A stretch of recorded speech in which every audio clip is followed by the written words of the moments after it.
guys, welcome back to my channel. Today, we're going to talk about one of the most important spots in the world. Yep, you guessed it, the Strait of Hormuz. Everybody knows it's the biggest economic choke point out there. Iran once closed this strait, and now the US has a presence there too. Right, it's the passage between the Persian Gulf and the Makran Sea. Super important for global trade. At its widest, the strait is only 39 kilometers across. Which means, for the waterway where huge ocean-going ships pass, it's really narrow and tight. Okay, let's zoom out for a second and look at Earth's waters. As you probably know, more than 70% of our planet is covered by water. You know, the land areas of our planet totally depend on waterways for trading with the rest of the world. Sure, we've got planes, trucks, and cars, but honestly, how much can they really carry? Exactly! That's why even today, about 80% of global transport is done by ships.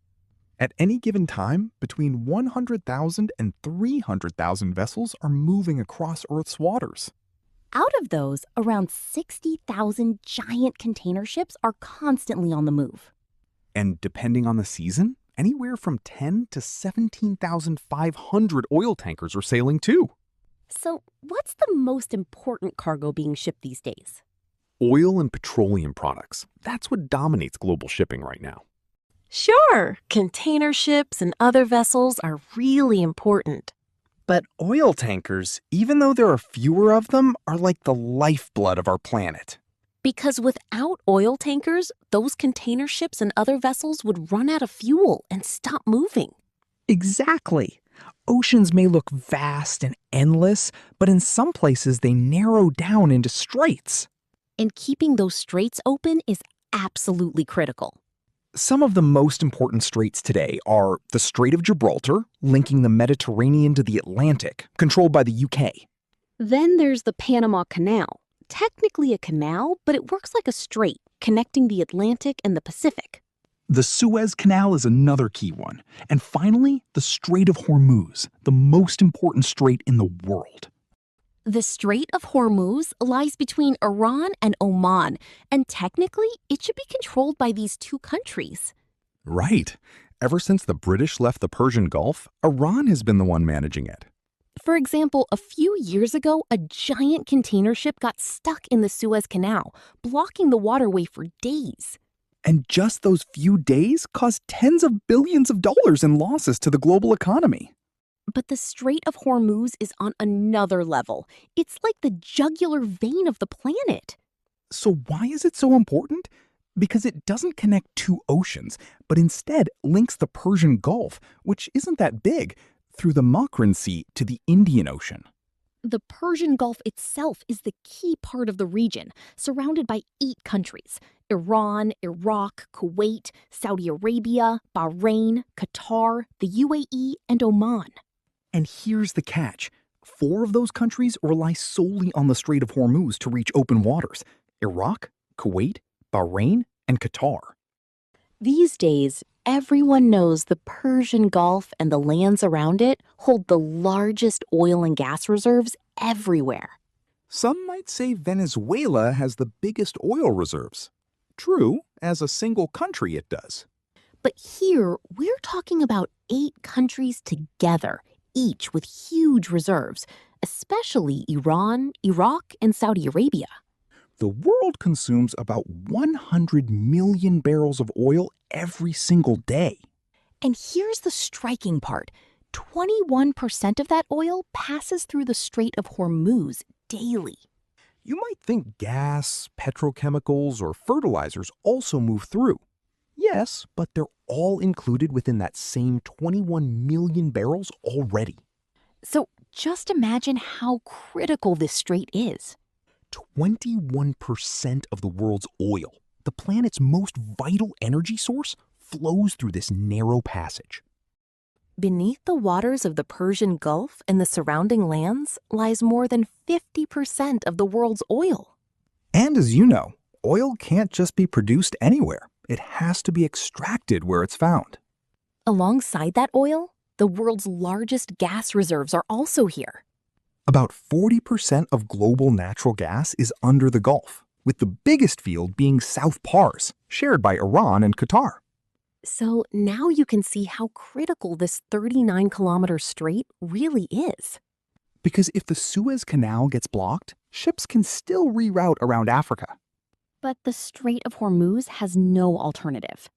Saudi Arabia built a pipeline from the Gulf to the Red Sea, but it can't handle all production, so they still depend on Hormuz. The UAE also built a pipeline to the Makran Sea, but it doesn't solve the problem. Because these countries want to minimize costs to maximize profit. Building thousands of kilometers of pipelines with powerful pumps would eat up all the profit. Now let's take a closer look at the strait itself. We said it's 39 kilometers wide. But not all of that is usable for tankers and ships. Vessels have to pass through the deepest point, which enters Iranian waters and then curves downward. And all the islands around this narrow passage belong to Iran. That's why the UAE has tried hard to claim 3 of them, but never succeeded. Simply put, the actual shipping lane inside the strait is only about 2.5 kilometers wide. The United Nations even mapped out the traffic routes here years ago to manage navigation. Sometimes when storms hit the surrounding lands, desert sands rise and make the strait completely dark. Visibility drops sharply, raising the risk of collisions. And at times, heavy fog makes it even worse. That's why captains always go on full alert when they reach this area. Because crossing safely through here is a serious challenge. Over time, Gulf oil has gone to different parts of the world. At one point, most of it went to the US, another time to Europe. But right now, China, South Korea, and Japan take the lead. 76% goes to East Asia. For example, 45% of China's oil consumption passes through here. Japan's situation is even tougher, with 65% of its oil and gas coming through Hormuz. South Korea is in the same boat, heavily dependent too. So with the Strait of Hormuz closed, the biggest pressure is on these 3 countries. And don't forget India and Bangladesh. They're also highly dependent on this region's oil. Experts warned years ago that if Hormuz were blocked, it would start as a small shock. But that small shock would grow like an avalanche, getting bigger and faster over time. Many people think it just means higher gasoline or diesel prices. But honestly, those are the simplest problems. The real impact goes much deeper. When oil and gas are gone or become too expensive, industries around the world start shutting down. Because it's simply not profitable to keep running. If the strait isn't reopened soon, the global economy heads toward paralysis, even famine. Car production drops fast, and so does everything else you can imagine, even computer parts. For example, the world's biggest microchip factories in Taiwan depend on Qatar's liquefied gas. Without that supply, chips can't be made, and modern tech stops. No smartphones, no computers, no laptops, no cars. Even household appliances like TVs, refrigerators, and ovens would be affected. And agriculture too, because 33% of the world's fertilizers come from natural gas in Iran and Qatar, and they must pass through this strait. It's the end of winter now, and most of the northern hemisphere is getting ready to plant crops. These crops need a lot of fertilizer, but right now in many places, it's either unavailable or way too expensive. Which means farmers can't afford it anymore. And other things pass through this strait too, like petrochemicals, the raw materials for most of the world's plastics. Another problem with the strait being closed is famine in the Gulf countries. Because all of their food supplies come in through Hormuz. Before we wrap up this video, let's take a quick look at the history of the name Hormuz.